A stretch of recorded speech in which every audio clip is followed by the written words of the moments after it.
हरे कृष्णा। श्रीमद् भागवतम स्कंध 3 अध्याय 25 और आज हम श्लोक नंबर 39 से पढ़ेंगे।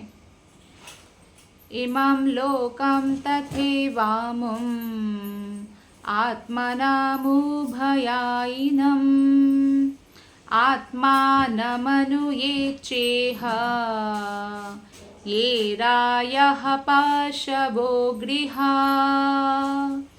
विसृज्य सर्वान् अन्यान् च मामेवं विश्वतो मुखं भजन्त्यानन्यया भक्त्या तान् मृत्योरतिपारये। अनुवाद और तात्पर्य शिल प्रभुपाद के द्वारा। शिल प्रभुपाद की जय। अनुवाद। इस प्रकार जो भक्त मुझ सर्वव्यापी जगत के स्वामी की अनन्य भाव से पूजा करता है वो स्वर्ग जैसे उच्चतर लोकों में भेजे जाने तथा इसी लोक में धन, संतति, पशु, घर अथवा शरीर से संबंधित किसी भी वस्तु के साथ सुखपूर्वक रहने की समस्त कामनाओं को त्याग देता है, मैं उसे जन्म और मृत्यु के सागर के उस पार ले जाता हूँ। तो भगवान इसमें कहते हैं कि जो भी भक्त भगवान कृष्ण की अनन्य भाव से भक्ति करते हैं वो कभी भी स्वर्ग जाने की इच्छा नहीं करता या उच्च लोकों में जाने की इच्छा नहीं करता है, क्योंकि उनका लक्ष्य केवल कृष्ण का प्रेम है और कृष्ण के प्रेमी वैकुंठ लोक में भी सर्वोच्च लोक जो है गोलोक में चले जाते हैं और उनको कोई भी चीज़ के लिए कामना करने की आवश्यकता नहीं है। भगवान सब कुछ उनके लिए जो भी अच्छा है भक्तों के लिए भगवान प्रदान करते हैं। यहाँ तक कि वो लोग भौतिक जगत पर रहने के बाद भी कभी भी धन के प्रति या पुत्र परिजन के प्रति या ये मेरा घर है, मेरा ये है, मेरा शरीर है और इसके साथ मुझे सुखपूर्वक रहना ही पड़ेगा, ऐसी कोई कामना या इच्छा आकांक्षा नहीं करते, क्योंकि उनको मालूम है कि ये भौतिक संसार में कभी भी कुछ भी हो सकता है। ये दुखों का घर है, सुख भी आएगा, दुख भी आएगा, जैसे दिन भी आता है और रात भी आता है। वो केवल भगवान की अनन्य भक्ति में अपना समय लगाते हैं और इस प्रकार से वो जन्म मृत्यु के सागर से पार हो जाते हैं, क्योंकि भगवान कहते हैं मैं उसे जन्म मृत्यु के सागर से उस पार ले जाता हूँ। श्रील प्रभुपाद जी तात्पर्य में बताते हैं कि यदि कोई अनन्य श्रद्धा से श्री भगवान की पूजा करता है तो उसे सारे ऐश्वर्य स्वतः प्राप्त हो जाते हैं, यानी उसको अलग से ऐश्वर्य के लिए कोई यज्ञ करने की, तपस्या करने की या ऐश्वर्य प्राप्ति के लिए दान करने की आवश्यकता नहीं रह जाती है। केवल कृष्ण भक्ति करके, हरिनाम जप करके उनको हर प्रकार का ऐश्वर्य प्राप्त हो जाते हैं और जितने भी उनके कर्तव्य है, कर्तव्य पालन नहीं करने से पाप लगता है, लेकिन भगवान की भक्ति करने से उनके सारे कर्तव्य पूरे हो जाते हैं। श्री भगवान यहाँ पर वचन देते हैं कि वे अपने भक्त को जन्म तथा मृत्यु के उस पार ले जाते हैं जहाँ अमरता है। कौन नहीं चाहता है कि मैं अमर बनूं, हर कोई व्यक्ति चाहता है। तो इसीलिए अमर अगर हमें बनना है तो हमें भगवान की भक्ति करनी होगी और भगवत धाम जाना होगा, तब जाके हम अमरता का अनुभव कर सकते हैं। अदरवाइज आत्मा तो अमर ही है, लेकिन हम आत्मा के लेवल पर नहीं होने के कारण जैसे कपड़े बदलते हैं वैसे ही शरीर बदलने को क्या समझते हैं कि हम मर गए, ऐसा सोचते हैं, लेकिन आत्मा एक्चुअली मरता नहीं है। बद्धजीव के लिए जीवन की दो अवस्थाएं होती है, एक तो वर्तमान जीवन और दूसरी अगले जीवन की तैयारी।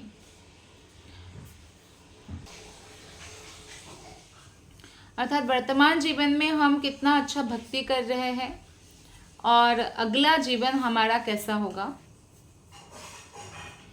तो ये दोनों ही इम्पोर्टेंट होता है। पास्ट जन्म कैसा था या पूर्व जन्म में हम कौन थे, इस तरह की हम अगर जिज्ञासा करें भी उससे कोई लाभ नहीं होगा। क्यों? क्योंकि हम पास्ट को नहीं बदल सकते, लेकिन हम वर्तमान में अच्छा कार्य करके, भगवान कृष्ण की सेवा करके हम भविष्य को बदल सकते हैं। तो यदि इसमें बताया प्रभुपाद ने, यदि मैं सतोगुणी हूँ, अगर कोई व्यक्ति सतोगुणी है तो निश्चित रूप से वो स्वर्गलोक का भागी है, और कोई अगर रजोगुणी है तो फिर से वो मनुष्य योनि में जन्म लेगा, फिर से वही मनुष्य का स्ट्रगल उसको करना होगा। लेकिन अगर कोई तमोगुणी है तो वो पशु जीवन में चला जाएगा, या अगर उसको मनुष्य जन्म मिला तो पशु जैसा ही मनुष्य जीवन मिलेगा। तो इसको, इसमें कोई रूल्स नहीं है, नियम नहीं है, और पशु की तरह बस खाने पीने सोने में इसी में जीवन बिता रहे हैं। किंतु भक्त को तो इस जीवन की और इसी जीवन की चिंता नहीं रहती, अगले जीवन की भी भक्त को चिंता रहती है, और इसीलिए जो है उनका भविष्य उज्जवल होता है। लेकिन वो किसी भी जीवन में भौतिक संपत्ति के पीछे नहीं भागते, उसका लालच नहीं करते, या ये चिंता नहीं करते हैं कि भगवान मुझे बहुत अमीर परिवार में जन्म देना, बहुत ही सुंदर शरीर देना मुझे, या मुझे बहुत नाम और यश देना, ये सब नहीं मांगते हैं। और भक्ति करने से तो ये स्वतः प्राप्त होता है, उसको मांगने की आवश्यकता नहीं है।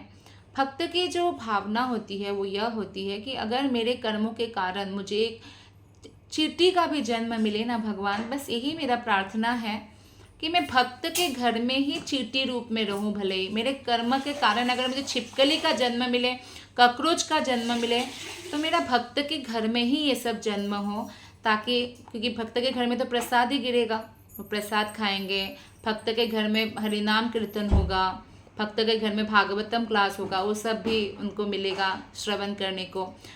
भले ही कोई किसी भी योनि में हो, अगर वो हरिनाम श्रवण हो रहा है, भागवत कथा हो रही है, उस जगह पे प्रसाद मिल रहा है, तो उससे क्या होता है, उसका उद्धार हो जाता है, कल्याण हो जाता है। इसलिए मनुष्य को क्या करना चाहिए, समय समय पर जो पशु योनि है, जो आसपास उनके रहते हैं, उनको प्रसाद देना चाहिए।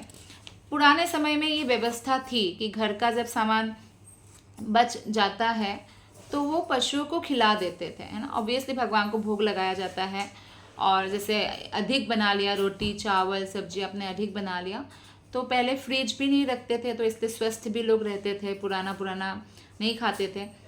तो इस तरह से क्या होता था, पशु योनि को भी प्रसाद मिल जाता था। तो हमें भी अपनी इच्छा से पशुओं को खिलाना चाहिए, पक्षी पशु इनको प्रसाद खिलाना चाहिए, तो इससे निश्चित रूप से उनको भी लाभ मिलता है। क्यों, आपने देखा होगा कि बहुत सारे जो है इस्कॉन मंदिर के भक्त सड़कों पर हरिनाम संकीर्तन निकालते हैं, क्योंकि उससे जो पशु भी सुने, चाहे कोई पक्षी सुने, चाहे कोई मनुष्य जो नास्तिक हो वो भी श्रवण करे, तो उसको भी भक्ति उन्मुखी पुण्य प्राप्त हो जाता है। भक्त में इतना मनोबल होता है और वो भगवान से निवेदन करता है कि मैं बार बार भले ही जन्म ग्रहण करूं, लेकिन शुद्ध भक्त के घर में जन्म लो, जिससे मैं अपने आप को सुधारने का अवसर पा सकूं। जो भरत महाराज थे, वो उनका जब जन्म हुआ हिरण रूप में, उनको पूर्व जन्म याद था कि हिरण के प्रति मैं आसक्त हो गया, तो इसलिए मुझे हिरण का शरीर मिला। लेकिन फिर भी उन्होंने, जब हिरण का शरीर मिला, हिरण कभी अकेले अकेले नहीं रहते, पर वो अकेले रहने लगे और ऋषि मुनियों के आश्रम के पास रहने लगे, ताकि रोज ऋषियों का दर्शन हो, वहाँ का मंत्रोच्चारण, ऋषियों का जो वाइब्रेशन है वो उनको मिलता रहे। सूखा पत्ता खा के जैसे वो तपस्या कर रहे थे।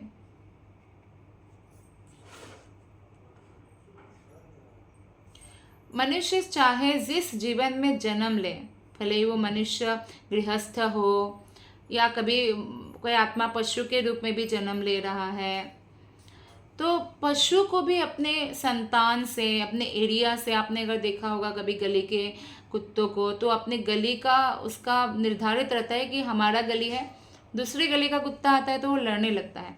तो ऐसे मनुष्य को भी होता है, ये मेरी संपत्ति है या मुझे ये चाहिए वो चाहिए, तो कुछ ना कुछ संपत्ति पाने की अभिलाषा रहती है। लेकिन भक्त इन अभिलाषाओं से मुक्त होते हैं। हाँ, भले ही उनके पास स्वतः ही सब कुछ आ जाता है, लेकिन वो मन में अभिलाषा नहीं पालते, और अभिलाषा जो नहीं पालते उनके मन में बहुत सुकून रहता है। जो भी भगवान देते हैं, भगवत कृपा से जो भी प्राप्त हो जाता है, उसमें भक्त संतुष्ट रहता है। लेकिन इसका मतलब ये नहीं है कि अच्छा वो अपना क्या ड्यूटी नहीं निभाता, शरीर का जो ड्यूटी है, क्या कर्तव्य का पालन नहीं करता। नहीं, वो गैर जिम्मेदार नहीं होता है, वो रिस्पॉन्सिबल होता है, लेकिन भगवान के आज्ञाकारी होता है। वो जो भी कार्य करते हैं वो भगवान के संतुष्टि के लिए करते हैं, और सारा कर्मफल भगवान को समर्पित कर देते हैं। कभी कभी आपने देखा होगा कि हमारे जीवन में, भक्तों के जीवन में, जब भी आप देखेंगे कोई प्रतिकूल अवस्था आई या आपने जन ने ही कुछ बोल दिया, तो इससे क्या होता है, इससे कई बार मन में आपने देखा होगा प्रतिकूल परिस्थिति उत्पन्न हो गई। लेकिन ये इसलिए होता है ताकि आपका भौतिक जगत से वैराग्य बना रहे और आध्यात्मिक जगत के प्रति आपकी आसक्ति बढ़ जाए, क्योंकि भौतिक आसक्ति दुख को जन्म देती है और आध्यात्मिक आसक्ति आनंद का उत्स है। तो इसलिए अगर प्रतिकूल परिस्थिति भी आती है तो भक्त समझते हैं कि भौतिक जगत है, यहाँ प्रतिकूल परिस्थिति आना बहुत साधारण है।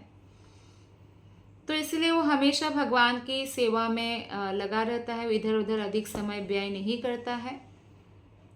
यथार्हमुपयुञ्जतः का मतलब होता है कि जितना अनिवार्य होता है उतना ही वो समय लगाता है अन्य कामों में।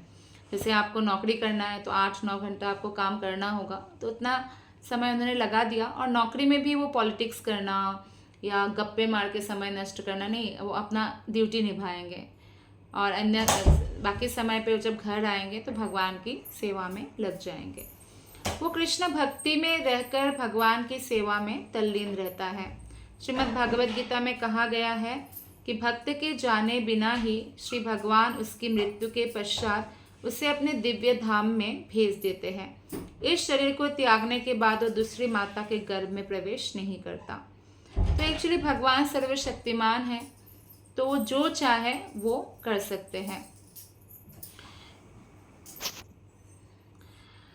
वे किसी भी व्यक्ति को चाहे तो जैसे तुरंत वैकुंठ भेज सकते हैं, और इस तरह से हम भगवान की कृपा पर अगर निर्भर रहते हैं ना तो हम हमेशा लाभ में रहते हैं, क्योंकि भगवान बहुत कृपालु है, बहुत दयालु है। हमारे पास योग्यता नहीं भी है ना, तो भी भगवान की कृपा अगर हम प्राप्त कर लें तो निश्चित रूप से हम भगवत धाम जा सकते हैं। तो श्लोक नंबर 41, नान्यत्र मद्भगवतः प्रधाना पुरुषेश्वरात् आत्मनः सर्वभूतानां भयं तीव्रं निवर्तते। यदि कोई मुझको छोड़कर अन्य की शरण ग्रहण करता है तो वो जन्म तथा मृत्यु के विकट भय से कभी छुटकारा नहीं पा सकता। कितना क्लियरली भगवान बोल रहे हैं कि भगवान कृष्ण को, विष्णु को, यानी विष्णु तत्व को छोड़कर किसी अन्य देव का अगर कोई शरण ग्रहण करता भी है, कोई अन्य देवता उनको जन्म मृत्यु से मुक्त नहीं कर सकता। इसलिए केवल कृष्ण का ही नाम मुकुंद है जो मुक्ति प्रदान कर सकते हैं। भगवान स्वयं कहते हैं, क्योंकि मैं सर्वशक्तिमान परमेश्वर अर्थात पूर्ण पुरुषोत्तम भगवान समस्त सृष्टि का आदि स्रोत तथा समस्त आत्माओं का भी परमात्मा हूँ। यानी भगवान कह रहे हैं मैं सर्व कारण कारणम हूँ, और इसलिए केवल मैं ही मुक्त कर सकता हूँ, किसी को भी कोई अन्य मुक्त नहीं कर सकते हैं। अर्थात हम अगर भगवान के शुद्ध भक्त नहीं बनेंगे, शुद्ध भक्त मतलब किसी अन्य की पूजा अर्चना नहीं करना है, केवल कृष्ण की पूजा अर्चना करना है, तो इससे बाकी सभी अन्य देवी देवताएं भी संतुष्ट हो जाते हैं। तो शुद्ध भक्ति मतलब केवल कृष्ण की भक्ति। तो अगर कोई शुद्ध भक्ति नहीं करते हैं तो फिर जन्म मृत्यु के चक्र से मुक्त नहीं हो सकते हैं। मान लीजिए वो मिक्स डिवोटी है तो वो हो सकता है अच्छा जन्म मिले, स्वर्ग लोग जाए, लेकिन भगवत धाम नहीं जा सकता है।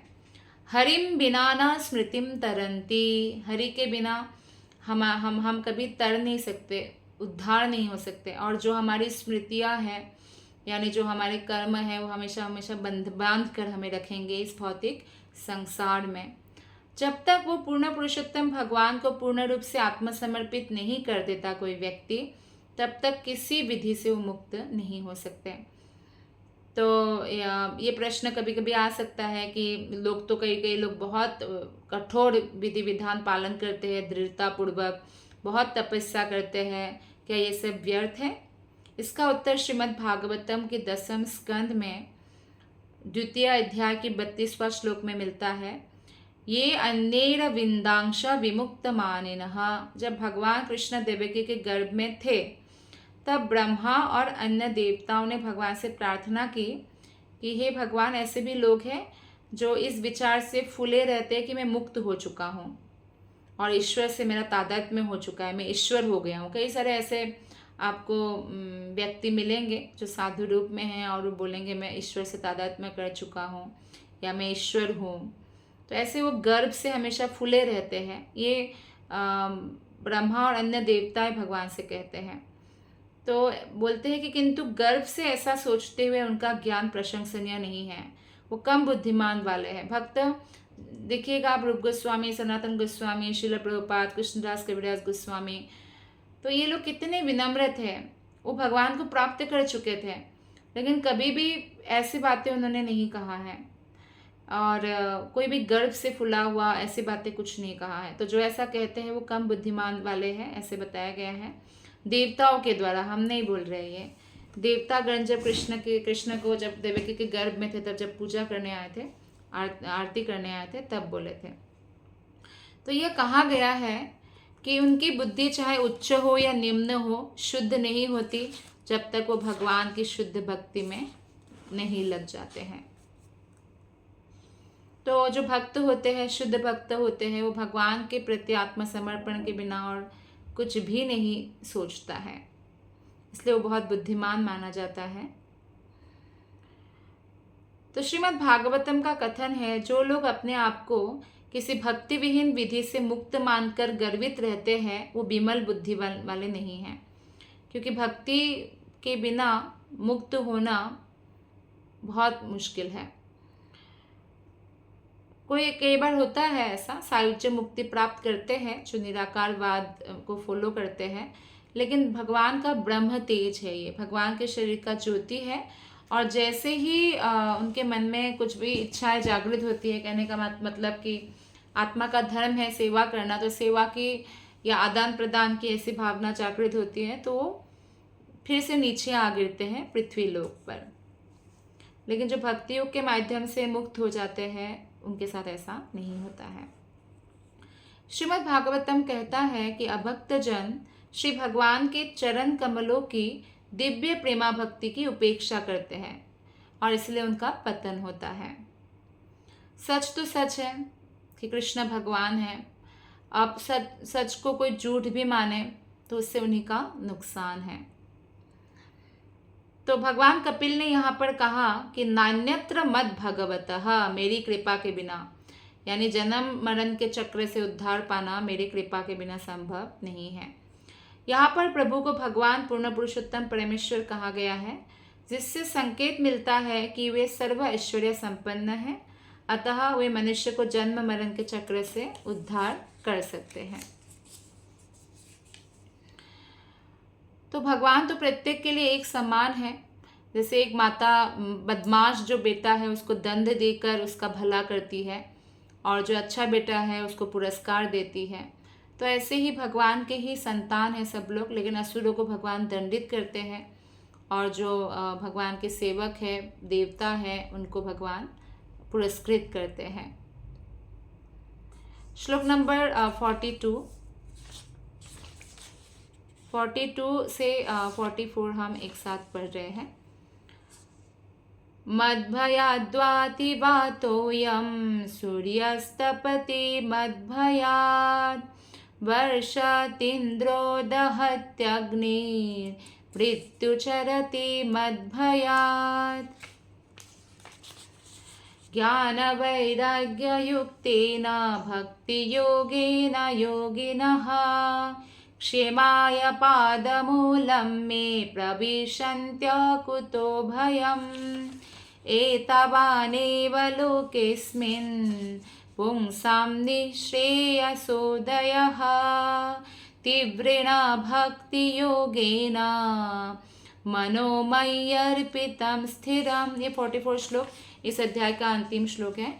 तो हमने देखा इस अध्याय में भक्ति योग की महिमा के बारे में भगवान कपिल मुनि माता देवाहुति से कहते हैं। माता देवाहुति के माध्यम से एक्चुअली हमें कह रहे हैं। भगवान कहते हैं ये मेरी श्रेष्ठता है कि मेरे ही भय से हवा बहती है। ये हमारे वेदों में भी बताया गया है कि एक्चुअली ये जो बहुत डिसिप्लिन्ड है, समय से सूर्य उदित हो रहा है, जो हवा बह रही है, ये भगवान बॉस है ना सबके, तो भगवान से डरते हैं। मेरे ही भय से सूर्य चमकता है और मेघों का राजा इंद्र मेरे ही भय से वर्षा करता है। आप देखिए, जब ब्रजवासियों ने कृष्ण के कहने पर इंद्र की पूजा बंद कर दी तो इंद्र ने कितना बारिश कर दिया, जो प्रलयंकारी बारिश। तो कृष्ण ने गोवर्धन उठा लिया, सबको बचाया। तो इंद्र को तब समझ आया कि साक्षात भगवान के साथ में लड़ने गया था। मतलब भ्रमित हो जाते हैं ना, भगवान है नहीं है ऐसा। तो भगवान कहते हैं कि मेरे ही भय से जो है सारा कार्य सही तरह से संपन्न होता है। मेरे ही भय से अग्नि जलती है और मेरे ही भय से मृत्यु इतनी जाने लेती है, क्योंकि मृत्यु का काम ही है समय पर सबको ले जाना। तो इस तरह से भगवान की अध्यक्षता से सारा कार्य नियंत्रित होते हैं, अर्थात समस्त देवता जितने भी इंद्रदेव, सूर्यदेव, चंद्रदेव, वायुदेव सब भगवान के अधीनस्थ है और भगवान के आज्ञाकारी सेवक है। नित्यो नित्यानाम चेतनच्चो चेतनानाम। एक्चुअली सभी देवों में पूर्ण पुरुषोत्तम भगवान प्रधान व्यक्ति है और देवता जो है वो भी सामान्य जीवात्मा है, हमारी तरह ही जीवात्मा है, पर एम्पावर्ड है। जैसे हम भी मनुष्य है और देश का राजा भी मनुष्य है, लेकिन देश के राजा के पास बहुत पावर होता है, एक साधारण मनुष्य के पास नहीं होता। ठीक उसी प्रकार से हम भी आत्मा हैं और देवता भी जीवात्मा है, लेकिन जीवात्मा वो बहुत पुण्यवान है और इसलिए उस पद में उनको नियुक्त किया गया है, क्योंकि वो बहुत आज्ञाकारी है भगवान के प्रति और अपनी भक्तिमय प्रवृत्ति के कारण भगवान ने उनको ऐसे पदों में नियुक्त कर दिया है। वो विभिन्न देवता या अधीक्षक जैसे कि चंद्र, वरुण, वायु, इन सबको कहा जाता है अधिकारी देवता। एक एक डिपार्टमेंट के वो लोग हेड है। देवता विभागीय अध्यक्षों के भांति होते हैं। भगवान की अध्यक्षता में केवल एक ब्रह्मांड या दो ब्रह्मांड नहीं, अनंत ब्रह्मांड होता है, लेकिन भगवान सबके बॉस हैं और भगवान के कारण भगवान ही समस्त जो भी जीवात्माओं में से भक्ति में अग्रसरित जो पुण्य जीवात्माएं होती है, उनके क्वालिफिकेशन के अकॉर्डिंग किसी को सबसे क्वालिफाइड व्यक्ति ब्रह्मा बनते हैं और बाद में बाकी मुख्य देवता बनते हैं, फिर बाद में और देवता बनते हैं। तो इस तरह से सबको एक एक कार्य भगवान ने सौंप रखा है। वेदों में कहा गया है भीषास्मात् बातः पवते भीषो देति सूर्यः। परमेश्वर के भय से ही वायुदेव तथा सूर्यदेव कार्य करते हैं। भीषास्मात् अग्नि चंद्रच्च मृत्युर्धावति पंचमः। अग्नि, इंद्र और मृत्यु भी उन्हीं के निर्देशन में कार्य करते हैं, ये वेदों का कथन है। तो नेक्स्ट 43 श्लोका है, उसमें बताया है ज्ञान वैराग्य युक्तेन योगी जन दिव्य ज्ञान और त्याग से युक्त होकर शाश्वत लाभ हेतु मेरे चरण कमलों में शरण लेते हैं। भगवान कहते हैं चूंकि मैं भगवान हूँ अतः वे भयमुक्त होकर भगवत धाम में प्रवेश पाने हेतु पात्र हो जाते हैं। यानी जो भी भले ही कोई ज्ञान योग में हो, ध्यान योग में हो, कर्म योग में हो या विकर्मी ही क्यों ना हो, विकर्मी मतलब पापी व्यक्ति, अगर वो भगवान श्री कृष्ण के शरण ग्रहण करते हैं या भक्तों की संगति से उनको भगवान की महिमा का पता चलता है और किसी भी तरह से वो भक्ति में लग जाते हैं, तो वो प्रथम कोटि के योगी है, यानी भक्ति योगी है। तो उसके पास स्वतः ज्ञान और वैराग्य अपने आप आ जाएगा, क्योंकि उसने भक्ति योग को अपनाया है। यह भक्ति योग का स्वतः फल होता है। तो ये भी हमारे श्रीमद् भागवतम के प्रथम स्कंध के द्वितीय अध्याय में बताया गया है कि जो भी भक्ति करते हैं उनको ज्ञान या वैराग्य के लिए अलग अलग से प्रयत्न करने की आवश्यकता नहीं है। ये भगवान की अहेतु की कृपा के कारण मिल जाती है। जैसे कोई निरक्षर व्यक्ति है, निरक्षर मतलब जिनको अक्षर का समझ नहीं है और वो पढ़ नहीं सकता है, लिख नहीं सकता है, लेकिन भगवान की भक्ति में लगा हुआ है, तो भी गुरु कृष्ण कृपा से, क्योंकि वो गुरु और कृष्ण पर पूर्ण श्रद्धा है, उनके हृदय में सारा वेदों का ज्ञान अपने आप जो है प्रकाशित हो जाएगा। ये भगवान की विशेष कृपा है। लेकिन हाँ, उनको श्रवण करना होगा अपने गुरु से, और इस तरह से वैराग्य भी आ जाएगा। अगर किसी के अंदर ज्ञान और वैराग्य का अभाव है और अभी भी वो भौतिक चीज़ों के प्रति बहुत ज़्यादा आकर्षित है, तो ये समझना चाहिए कि भक्तिमय सेवा से वो पूर्ण नहीं है। इसलिए निष्कर्ष यह निकलता है कि जब तक मनुष्य परम पुरुषोत्तम भगवान के शरणागत नहीं हो जाते हैं, तब तक एक्चुअली उसमें असली ज्ञान और वैराग्य भी नहीं आ सकता है। अब हम अंतिम श्लोक पढ़ने जा रहे हैं। अंतिम श्लोक में बताया गया है कि अतः जिन व्यक्तियों ने, इसमें बोला तीव्रेन भक्ति योगेन, तीव्रेन मतलब तीव्र भक्ति, तीव्र भक्ति करना होगा। जिन व्यक्तियों ने मन भगवान श्री कृष्ण में, श्री भगवान में स्थिर है, जिन व्यक्तियों का, वे भक्तिमय सेवा का तीव्र अभ्यास करते हैं। मन लगे ना लगे वो अभ्यास करते रहेंगे, है ना। जीवन की अंतिम पूर्णता प्राप्त करने का यही एकमात्र साधन है। जैसे अभी कार्तिक आ रही है, तो कोई ना कोई नियम हर व्यक्ति को उठा लेना चाहिए, एक्स्ट्रा माला का या शास्त्र पढ़ने का या कुछ भी स्पेशल जो वो कर सकते हैं, धाम में वास करने का आदि। तो इस तरह से क्या होता है, वो तीव्र गति से भक्ति में आगे बढ़ने लगते हैं। जीवन की अंतिम पूर्णता प्राप्त करने का यही एकमात्र साधन है। अंतिम पूर्णता मतलब भगवत धाम जाना। इस श्लोक पर मनोमय्यर्पितम शब्द बहुत महत्वपूर्ण है। इसका मतलब मुझ में लगा हुआ मन, अर्थात भगवान कृष्ण में लगा हुआ मन। भगवान कृष्ण भगवत गीता में भी कहते हैं, मनमना भव मद भक्तो मद्याजीमाम नमस्कुरु। तो मन को मेरे में लगाओ। मनुष्य को भगवान कृष्ण में या कृष्ण के अवतारों में, राम में, विष्णु में, वरा अवतार या जो भी अवतार है, विष्णु तत्व में ही मन को लगाना चाहिए। स्थिर भाव से उनमें लगे रहना ही मुक्ति का साधन है। अम्बरीश महाराज इसका बहुत बड़ा उदाहरण है। उन्हें सवे कृष्ण मन पदार बिंदयोर, मन को हमेशा कृष्ण के चरण कमलों में लगा कर रखा है। करो हरिर मंदिर मार्जनादिसु, हाथ से राजा होकर वे मंदिर मार्जन करते थे, साफ करते थे, है ना। घ्राणम, नाक को भगवान के चरणों में चढ़ाया हुआ फूल पुष्प की सुगंध लेने में, तुलसी की सुगंध लेने में, जीभा को प्रसाद पाने में, हर अंग को लगा दिया भगवान की सेवा करने में। इस प्रकार उनकी सभी इंद्रियां व्यस्त रहती है। तो इसलिए सारे इंद्रियां क्योंकि भगवान के कंट्रोल में आ गए, तो मन भी भगवान के कंट्रोल में आ जाता है। और यही भक्ति योग है। योग का अर्थ है कि आप इंद्रियों को वश में कर सकते हैं, लेकिन ऐसे बाकी योग से ये इंद्रियों को वश में लाना इतना आसान नहीं है, लेकिन भक्ति योग से आसान हो जाता है। मन बच्चे की तरह होता है। बच्चे को आप कब तक शांति से बिठा सकते हैं? नहीं बिठा सकते हैं ना। तो इसलिए भगवान कहते हैं चंचलम ही मनः कृष्ण, मन हमेशा चलायमान रहता है, शांति से बैठता नहीं है, इसलिए मन विचलित रहता है। लेकिन मन को जब हम कृष्ण में नियुक्त कर देते हैं तो मन शांत हो जाता है, मन में सुकून रहता है, चाहे बाहर कितना भी तूफान हो। तो यही भक्ति योग की महिमा है। इस प्रकार श्रीमद् भागवतम के तृतीय स्कंद के अंतर्गत भक्ति योग की महिमा नामक 25वें अध्याय के भक्ति वेदांत तात्पर्य पूर्ण हुए। ग्रंथराज श्रीमद् भागवतम की जय, श्रील प्रभुपाद की जय, गुरु महाराज की जय, आप सभी वैष्णव भक्त वृंद की जय। All glories to Guru Maharaj. आप सबका बहुत बहुत धन्यवाद। हरे कृष्णा।